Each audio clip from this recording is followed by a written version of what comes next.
7월 2일 목요일 경건의 시간을 시작하겠습니다. 기도하겠습니다. 생명의 길을 여시는 하나님, 오늘도 허락하신 새 아침에 잠들었던 영혼을 깨워 주의 말씀 앞에 서게 하시니 감사합니다. 이 시간 성령님께서 함께하여 주심으로 저의 마음을 분주하게 만드는 모든 생각들을 잠재워 주옵소서. 말씀을 대할 때 오직 주님의 세밀한 음성만을 듣게 하시고 오늘 하루 주님과 동행하며 살아가기에 부족함이 없는 하늘의 지혜를 얻게 하옵소서. 예수 그리스도의 이름으로 기도드립니다. 아멘.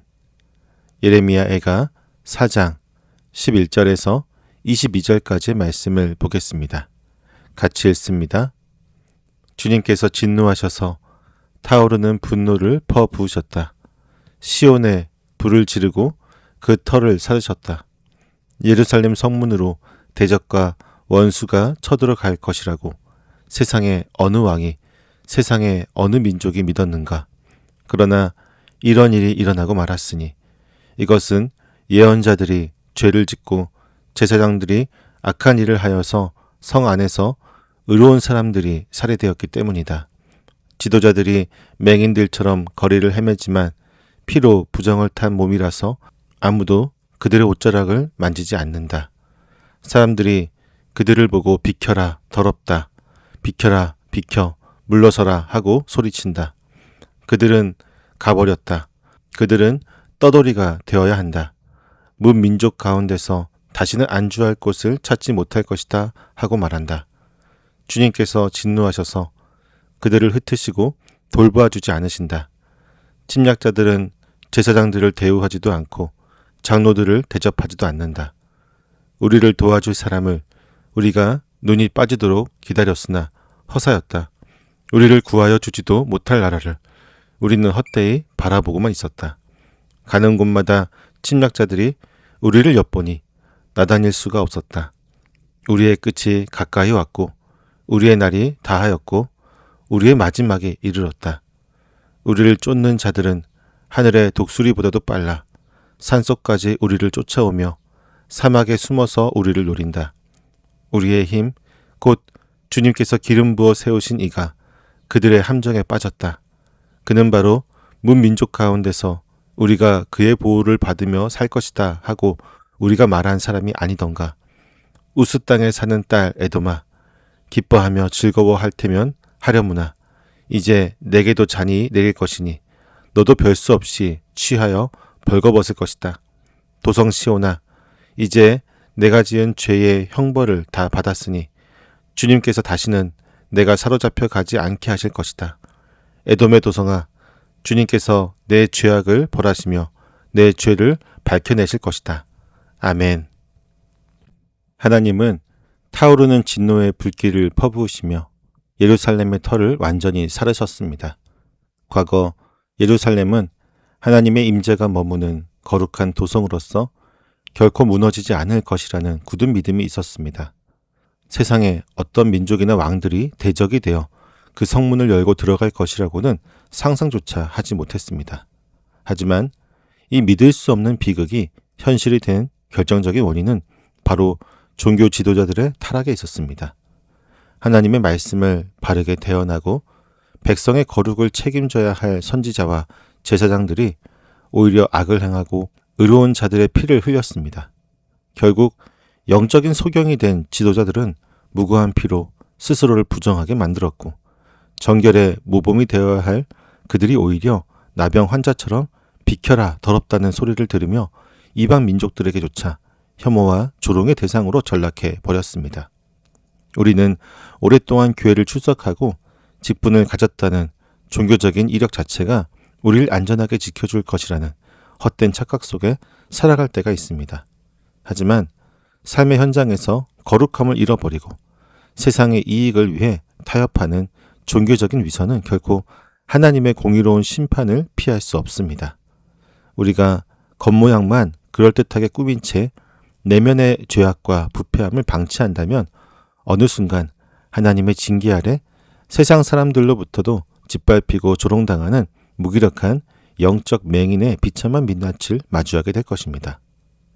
하나님의 무서운 징계가 쏟아지는 상황 속에서도 유다 백성들은 자신들의 죄를 회개하며 하나님께 엎드리기보다는 끝까지 세상의 힘을 의지하려고 했습니다.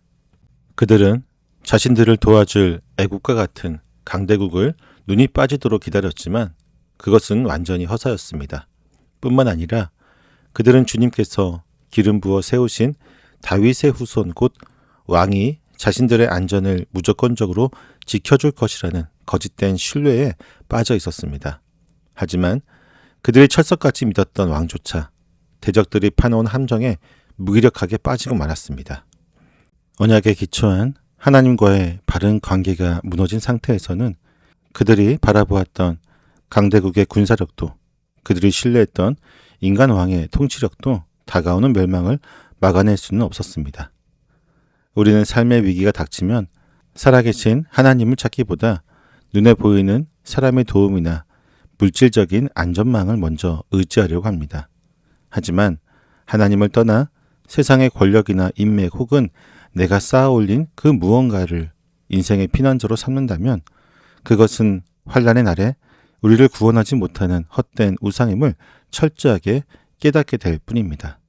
결국 주님이 아닌 다른 어떤 대상에 우리의 안전을 기대하는 거짓된 신뢰를 포기하지 않는다면 우리는 독수리처럼 쫓아오는 삶의 위기 앞에서 사방이 가로막힌 캄캄한 절망과 파멸의 구렁텅이로 떨어질 수밖에 없음을 엄중하게 확인하게 됩니다.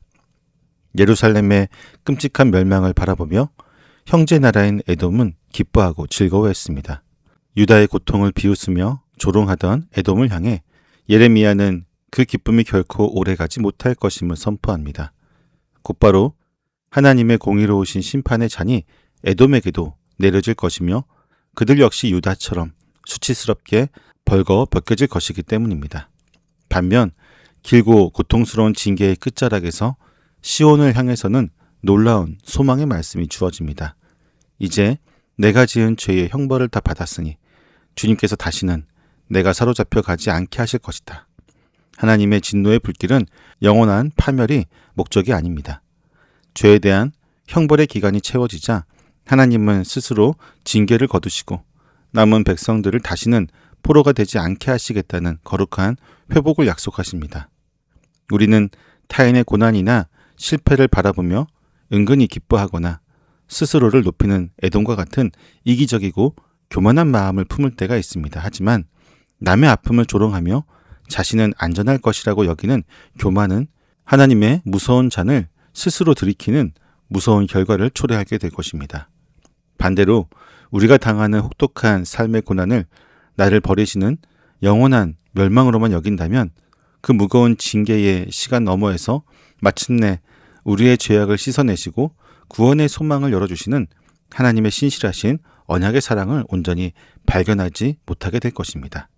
오늘 말씀은 무너지지 않을 것 같았던 시온성이 종교 지도자들의 위선과 죄악으로 인해 어떻게 하나님의 맹렬한 진노의 불길에 타들어갔는지를 선명하게 보여줍니다. 백성들은 회개하는 대신 눈이 빠지도록 강대국의 구원을 바라고 무력한 인간왕을 신뢰했지만 그 거짓된 희망은 그들을 더욱 처참한 절망의 함정으로 몰아넣었습니다. 그러나 말씀의 끝자락에서 하나님은 타인의 아픔을 조롱하던 에돔을 향해 공의로우신 심판의 잔을 옮기시며 형벌의 시간을 인내한 시온에게는 다시는 사로잡히지 않게 하시겠다는 참된 소망과 회복을 선언하십니다. 우리의 일상 속에서 종교적인 껍데기만 남은 채 내면의 죄악을 방치하고 있지는 않은지, 혹은 위기의 순간에 하나님보다 세상의 돈이나 인맥을 더 굳게 의지하고 있지는 않은지 스스로의 영적인 상태를 철저하게 돌아보아야 할 것입니다. 또한 우리의 삶이 조금 평안하다는 이유로 고난받는 이웃의 아픔을 함부로 비판하거나 방관하는 교만한 자리에 서 있지는 않은지 우리의 마음을 정직하게 대면해야 합니다. 오늘 하루 우리 삶의 현장에서 하나님보다 더 신뢰하던 세상의 모든 썩은 동화줄을 십자가 앞에 온전히 내려놓을 수 있기를 바랍니다. 또한 징계와 고난의 시간을 통과할 때 원망하거나 타인을 탓하려는 어리석은 입술을 닫고 오히려 그 연단의 끝에서 우리를 다시 빚어내시는 하나님의 신실한 약속을 굳게 붙잡기를 원합니다. 내 곁에서 어려움을 겪는 동료와 가족들을 에돔과 같은 차가운 눈빛으로 바라보던 이기심을 버리고 십자가의 따뜻한 국류를 흘려보내며 참된 소망의 잔을 함께 나누는 거룩한 주님의 백성이 될 수 있기를 소망합니다. 기도하겠습니다. 공의와 회복의 주관자이신 하나님, 징계의 불길 속에서도 저희를 영원히 버리지 않으시고 죄의 형벌을 다한 후 반드시 구원과 회복의 길로 인도하여 주시니 감사합니다. 그러나 저희는 주어진 직분과 종교적인 열심 속에 숨어 내면의 죄악을 방치하곤 합니다. 고난의 때에는 주님의 공의보다 세상의 힘과 인맥을 더 의지했으며 타인의 고통을 방관하거나 비웃는 에돔의 교만을 품었습니다. 겉모습만 그럴듯하게 꾸민 채 실상은 주님을 신뢰하지 않았던 저희의 위선과 불신앙을 용서하여 주옵소서. 이제는 세상의 헛된 동화줄을 모두 끊어내고 오직 주님의 약속만을 붙들게 하옵소서. 고난을 통과할 때 원망하는 입술을 닫게 하시고 저희를 빚어내시는 주님의 손길만을 신뢰하게 하옵소서. 우리 곁에 지친 이웃을 에돔처럼 비판하지 않고 십자가의 국률로 보듬으며 주님의 회복을 함께 누리는 믿음의 사람으로 살아가게 하여 주옵소서. 예수님의 이름으로 기도드립니다.